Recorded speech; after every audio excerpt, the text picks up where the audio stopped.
What's up, Marvel Rivals players? So let's go over Season 2 tier list early. So we had access to playing the game a little bit early, of course, with the brand new Emma Frost character. So I've actually added her into the tier list as well with all the buffs and nerfs. Here's my personal take on it. So we have two lists, just like I always do, because I think at the lower ranks of the game, we can all agree that characters like Spider-Man and Wolverine are usually considered like throw picks, where they're usually going 0 and 10 on your team. But the enemies, they've always got the Smurf, Spider-Man, Wolverine, and they are 20 and 1.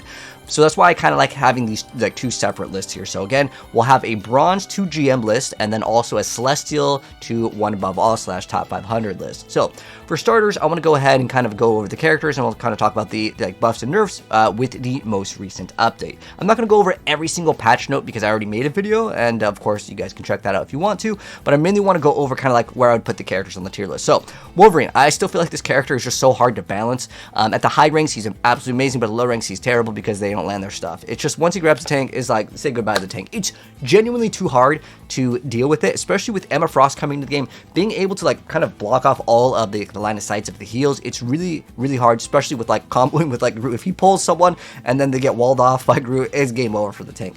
At the high ranks of the game, this character gets incredible value, but the low ranks, they ain't hitting anything. It's too hard to play. Hela and the Winter Soldier Bucky, these characters have always been really good. Hela took some small nerfs, but she also gets a buff from the stun. Overall, these characters are still really good. He loses out on some cooldown, but because you don't even need to land your shots for specifically Winter Soldier to get like the shields, I feel like this character is absolutely insanely powerful still. And then moving on to Magneto, he gets a small nerf, but he gets a combo team up with Emma to get literally a second copy of himself. And these clones are insane because the clones, they work with Psylocke and Magneto. And Emma Frost is going to be played in every single game, unless she gets banned. But for the most part, like getting the ability to have like double like shields is just crazy. And you get the auto tag and the right click. This character is amazing, man. He's been one of the strongest characters. He does take a nerf, but that team up ability is insane. Namor actually gets a strange team up swap. So no longer with Luna do you get an extra turret, but you get an extra turret with the Hulk, and he gets a laser. It's pretty good. It takes time to ramp up, but this character has been really good. It's kind of one of the key characters to stop the flankers. It's like the only character I'd say that deals with flanks really well, because like I'll be honest, as much as I would say like yeah, you can play Winter Soldier, try to hook the Black Panther, Spider-Man, dude, at the high ranks, dude, good luck. It's just not very common, right? And then also as far as Doctor Strange, he took some nerfs. I still think the character is really good. The shield ability that Doctor Strange is able to provide versus the other characters, because like you can see Emma Frost, I'm able to throw the shield, but then like I have to retract it, and there is a kind of a cooldown in between, so you can't like keep on placing your shield to block everything. It has like a cooldown on it. So once someone places the shield, you could just walk in front of the shield or wait for them to retract it, or it breaks and just pop it, pop your ult or whatever. Invisible Woman, I've always felt like was one of the best supports in the entire game, and you know, she's still going to be very strong. But yeah, Emma Frost, let's talk about her right now, because this is like the hot topic, right? So she's very good. She can throw a shield and kind of block line of sight, so their support can't really heal maybe someone that's overextended, and the character does really good damage. The ultimate is absolutely amazing. You're able to basically make it so you can 100 to 0 things. You can make so people can't pop their ult in response. It's really good. This will absolutely force out something from the enemy team, but then they can't do it sometimes. That's what makes her a very powerful character. She does DPS and can actually tank quite well, and she has like a one-shot combo. But I'm gonna be real, the people that are showing off these one-shot combos are like in perfect scenarios. They're hitting the people that aren't moving with like the crystal, getting double, and then pulling them and hitting them into a wall. It's like, yeah, she has a one-shot combo, but is it gonna be something that people pull off back to back? Honestly, no. But the character is just a very solid character overall, because I can go throw my shield to basically block the other support's heals. That is actually kind of one of the big things that this character offers. It's a little bit more difficult for a lot of the other tanks to be able to help your teammates and shield them and deal DPS, right? That is something that is really important to go ahead and know. By the way, all the gameplay that you're seeing is on like these servers that we had access to. I'm gonna go and cycle it so you guys can see variety here. We just had Emma, so let's go show off the new Mantis here. I actually just kind of dropped some gameplay on this character as well. Iron Fist was on us 24/7, but Mantis actually took a nerf. We'll talk about that in a moment. But as far as Groot goes, Groot's still solid. You know, Luna, these characters have always been really good. No real big changes here, except for like Loki. If we go to Loki over here, there is a change with Loki where the increased duration of the domain got a nerf over here. Is the character unplayable? No. The thing that makes this character so good is specifically it's really good against dive, and on top of that, the ult to be honest, I feel like on some maps it just charges way too fast. That's like where I feel like Loki is just very powerful. But again, Spider-Man, like Starlord, these characters are like insanely good hyper carries. But I would still say these characters are overall just better. But as far as these other characters go, there isn't really any huge change. Psylocke got a nice little buff with a Shadow Clone, which requires Emma. Again, a team up ability. Dropped a dedicated video on that. If you guys haven't seen it, check it out. You could absolutely delete people in 1v1s. It's almost impossible to 1v1 this character as any other character in the game, with the exception of maybe some of the tanks because there's too much HP. But the reason why is you get double clones and then you're attacking constantly, so you can go invisible and have a clone. Like it really fulfills this like ninja like playstyle. I love it. It's awesome. But I still think that like Hela and Winter Soldier are just objectively better characters. Rocket took a buff and a nerf. I think it overall is a buff to him because he has a little burst, but he has less technically healing output overall over the duration, but you get like a small burst. I like it. I feel like it makes him a lot better of a player. But then he loses out on some mobility options, so a little bit less survivability. But dude, his hitbox is so dang tiny. He's still a good character, even at lower ranks, just because of the hitbox. Iron Fist, holy, this character. Keep in mind though that like on these like early access / streamer servers that we have access to, a lot of times these players are good, just like any, like, I used to go to like these Call of Duty events, like you're playing against really good players most of the time. Sometimes, there's players that they are content creators that have access to servers that, they're more casual, and that's cool. But like most of the time, yeah, you can play against high rank. Dude, I hate playing against Iron Fist as support, oh my gosh, or strategist. But like this character will just jump on you, and he got a buff of like a % thing with damage, and some cooldown reduction, and he gets like more shields. I really hate playing against this character. This character is going to terrorize some lobbies, man, for sure. Squirrel just outputs pretty good DPS. Hulk's getting a buff on cooldown, as well as like movement speed. He's overall just like a pretty solid character, but I'll be honest, if people lock in Psylocke, you're going to be shredding this thing with the team up. Specifically, anything that doesn't have like a shield. I know technically he has a shield, but I'm talking about like Magneto or like a Doctor Strange. Like, or if you're playing against the Thing, which is a very popular character that takes a small nerf, Psylocke just eats these characters up. Same thing with like Venom. Penny takes a nice little buff over here. I'm just kind of mentioning some of the things kind of rapid fire here because we got a lot to talk about because there's 2 lists in one. But Penny, I still feel like I'm biased and I still put her in B tier. A lot of people put her in C tier for like high rank games, but she gets the ability to headshot. That's pretty big, and on top of that, 100 extra HP, very nice. Moon Knight gets the ability to heal with his right click, but Moon Knight sucks in the higher ranks of the game. It's a turbo feeder for the support ultimates. Iron Man gets a little bit of a buff. I'd still say that overall this character just gets shredded. You can absolutely delete flyers with Psylocke. And on top of that, if you're playing against the high rank dude, the better Hela or the Winter Soldier, going to be wrecking a lot of the players because you can just knock them down. So like these characters lose out a lot of value. Thor gets some pretty nice buffs, but honestly, you compare to having like a Thor to Emma Frost, and like no competition. And like you really want to have like Magneto, Groot, Doctor Strange, Emma Frost have been like these key tank players, and well, I know Emma Frost hasn't been in the game, but like I'm telling you, these characters are going to be way, way, way better than Hulk and like Thor, because these characters, while they have some kind of survivability, Hulk can actually tank a little bit better, but like Thor isn't really a tank. In the sense where like a vanguard, but like he doesn't really help his team, if that makes sense. Yeah, he can kind of push away the target, but let's be real, the Thor is just going to go and just try to go for their backline. If he successfully pulls it off, he can be like maybe towards the B tier, but like the buffs don't really help him help the team, other than I guess getting a limbs. Honestly, if we're talking about high rank games, people don't play these unless they're doing, hey guys, today we're going to be doing an unranked to GM or unranked to Eternity playing this bad hero, and then like no one really plays these at the higher ranks of the game. Now there's a buff with this character, so he's a little bit better. I'm not going to put him in the F tier, but it's just like no one plays these characters to where I feel like, wow, this character's really good.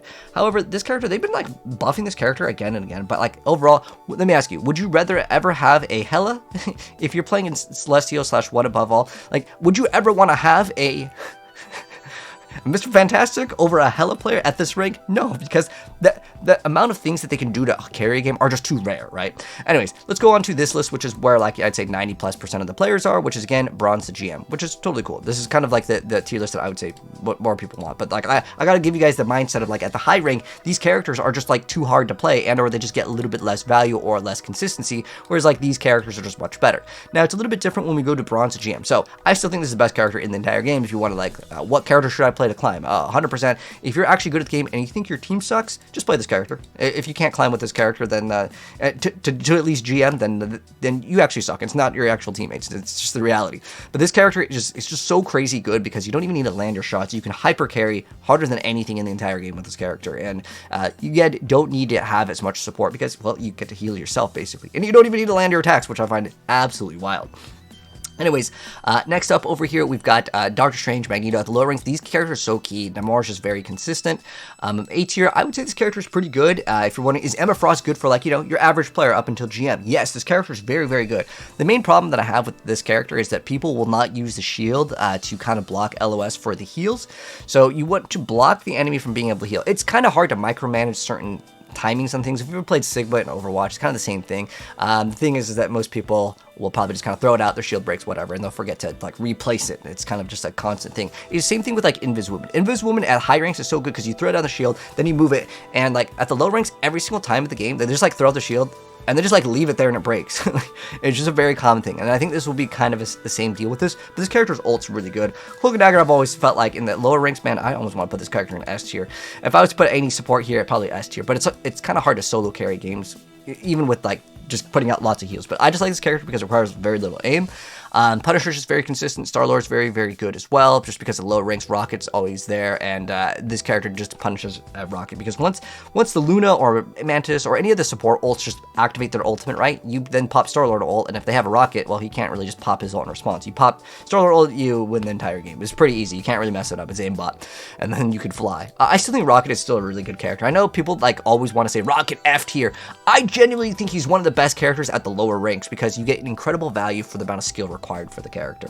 Hela is one of the best characters, but it requires too much aim. You know, I'm not trying to be mean, but the reality is if you're not landing your shots as Hawkeye or Hela, then the character gets low value. But Groot's still a pretty good character, but the problem is at low ranks, I swear Groot's wall off the wrong people. Storm is still very, very good. Captain America's still very good. As far as changes go, like, I still think Psylocke's pretty good at lower ranks. Moon Knight, I put up a tier in the lower ranks of the game, and the reason why I put Moon Knight here, he's getting a pretty decent buff, but people feel like Moon Knight's OP. I promise you this character sucks at the higher ranks of the game, but at the lower rank, I get it, dude. He does a lot of damage. The ultimate can get good value. It's just because, well, if you do combo at the higher ranks, he's not bad. He was really only seeing a lot of, like, good play, especially in that comp, and the high levels and stuff, when specifically, you had the combo with Groot was so good, and his ultimate was technically also bugged and broken, but like now that they fixed it, it kind of sucks, and they're buffing it next season, which is good, but I honestly didn't play that much of Moon Knight. I actually have like a game, maybe I'll play it eventually, it'll like roll, because I just clicked up a bunch of gameplay for you guys for season 2 that I had, because you can see Mantis over here, 250, dude, that, I swear, Iron Fist, that character's ridiculous, man. Anyways, so Moon Knight here, he does have some buffs, but again, for the low ranks, he will be a little bit stronger for sure, but I wouldn't consider him like broken, busted, or anything like that. Hawkeye, I mean, it's low ranks. I'm gonna keep him here. I mean, like, even though GM technically isn't really super low, I know it's like the top, like maybe like 10%, depending on when you're looking at the list and what you know, if you're GM 1 or whatever. But Wolverine, even though he's getting nerfed, it doesn't really matter, because these characters, I would say, at the lower ranks, these characters are always 0 and 10 on your team. If you know what I'm talking about, you know what I'm talking about. Even up at GM, like, sometimes people want to lock in a Black Widow, man. If the Black Widow, if I don't see that, like, portrait icon of, like, top 500, I'm assuming that, dude, we just are playing, you know, 6v5. That's how I feel about this character, man, or 5v6. With these other characters, they can work in the lower ranks of the game, but honestly, if the player was really good with the character, they would be at the high rank. If someone isn't popping off on certain characters, just play more consistent things like Punisher. If the player's like really good, then they can carry with the other characters a little bit easier. These characters are kind of like just inconsistent, and the thing that I really dislike at the lower ranks of the game, because like I'll be honest, I've done a lot of those unranked to GMs, or like going to certain ranks on like trying to play one character. I hate having this character on my team. Like this, for whatever reason, like these 3 characters that are in like the support category, they always turbo throw. I don't know why, but like, again, at the higher ranks, obviously, like, people can play whatever, it doesn't matter. But at the lower ranks, these characters just want to do DPS. Like, these 2 in particular, but then, like, this character, I think is... We can almost make a separate video about why I dislike Jeff so much and why he has the lowest win rate across the entire board. But, oh, Scarlet Witch is also getting a buff, but honestly, I don't think it's, like, good enough. It's like also, like, a team-up with Doctor Strange. I never felt like this character was good. There's certain characters in, like, games where I just feel like they can never really be good. If they want this game to be able to be successful, you can never make these 3 characters in particular, like, really, really OP. Like, if you make Hawkeye, Black Widow, and Scarlet Witch OP, the game actually loses out, like, these 3 characters. Spider-Man. Okay. These 3 characters will just make the game not fun, and they want to balance around having fun. They keep on buffing Black Widow in ways that, like, it doesn't matter. It's like, oh, you get extra sprint speed. Oh, she can shoot after, like, her ultimate a little bit faster. Like, most of these things, like, don't matter. Let's be real. The only thing that matters is if they buff the character to the point where it can still one-shot. If it doesn't one-shot, then the character just loses out value. And I think that that's fine. I don't want them to buff her to the point where she's able to just one-shot like majority of the roster without a damage boost. If it's with a damage boost, I guess. But it's still, these are like things that are not fun. And they said they want to balance the game around fun, and you can never really make getting one-shotted in any video game fun. That's the way I see it. I mean, if it's an ultimate, I think people are like, okay, he popped his ultimate. But like, to just like walk out and just, oh, we got one-shot, and come back and go one-shot, it's not fun, right? But that's kind of where I would say I put the tier list as far as Season 2 goes after, you know, playing a bunch of in the game. Over here you can see here's the new Psylocke shadow clone. I want to show you guys like how insanely good the shadow clone is. Look at this. Okay, so this is why I feel like Psylocke is, I'm really excited about next season because of Psylocke. Okay, so I popped the shadow clone right here. It's got a long cooldown, but watch how fast we take this player down. That was so incredibly fast. I didn't even use any of the dashes over there. Incredibly fast. And against any of the flyers or someone that's like, you know, not suspecting it, you pop the shadow clone, that's basically one a limb. Now, obviously you have to execute it correctly, but I mean, the shadow clone is going to shoot where you're pretty much targeting. So if there's any flyers, or what we can do also against some of the flyers is we can just dash up in the air, and we could even stealth or pop the clone. The clone will actually fall down faster, and people look at the clone, and then you just melt the other person. Dude, I'm telling you, this shadow clone is going to be very massive for any players that actually understand how to use it. It's actually incredibly strong. So I'm really excited for the next season. But anyways, yeah, that's my tier list. You guys have both of them for the next season over there. But anyways, let me know, guys, what you think of my list. Do you guys think I messed up on anything, or what do you guys think needs to be adjusted on my tier list? But anyways, if you guys want to check out recent gameplay, we just dropped gameplay of like some of the newer stuff, Emma Frost, whatever you want to check it out, man. Anyways, take care, and I'll see you guys in the next video. But if you are new here and you want to be up to date and you want to see new characters and stuff early, because remember, guys, we got another character coming out, and is he going to be S2? I'll reveal that soon. But anyways, I'll catch you guys in the next video. Have a good one. I'll see you guys in Season 2 very soon. Peace out.